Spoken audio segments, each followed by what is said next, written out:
можна. Господарня Вера, скажите, калі ласка, адкуль пайшло свята гукання весны? Ведаеш, дзетачка, я не ведаю дакладна, адкуль яно пайшло, але гэта свята спрадвечнае. Я памятаю, жила на вёсцы, у нас не так это было так это дужа, але гэта было. Маладыя дзяўчаты, дзеці, маладыя кабеты з радасцю збаўляліся ад зімовай спячкі, можна так сказаць, і з радасцю гукалі вясну. Ну, гэта такая традыцыя на стыку зімы і вясны. Народ стаміўся ўжо ад холаду, ад голаду, хацелася хутчэй да палетку. Таму заклікалі цяпло, заклікалі сонца, каб хутчэй прыйшло. А як заклікалі? З радасцю, безумоўна. А радасць у чым была? У песнях, у жартах, у гульнях, у танцах. Вось так гукалі вясну. А чаму нас яшчэ называюць падчас нават запісана называць гудамі? Можа, там і называць гудамі, бо мы вясну гукалі.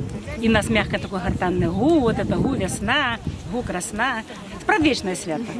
А чаму важна ва універсітэце Залатога веку святкаваць гэта свята? Як вы лічыце? Я лічу, бо я гэта сварку пачала. Справа в тым, што яшчэ пачынаючы з ад ідэі Адланы Вітаўта, яны скажуць, спадарня Вера, як вы на це глядзіце, каб нам залежыць універсітэт Залатога веку?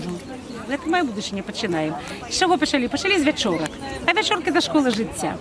А на вячорках мы ладзілі розныя святы. Стараліся трымацца землерочнага календара, і там былі розныя святы, і каляды, і гуканне вясны купалі, і так далей. Безумоўна, людзям казала, і захацелі гуканне вясны, вярнуцца да гэтай справы. А чаму менавіта ва ўзыве гуканне вясны? Ну, таму што людзі сталы, ім патрэбна энергія. А энергія пачынаецца, калі адраджаецца ўсё прырода? Вясною. А чаму гукаць? Каб старую энергію аддаць і запрасіць новую.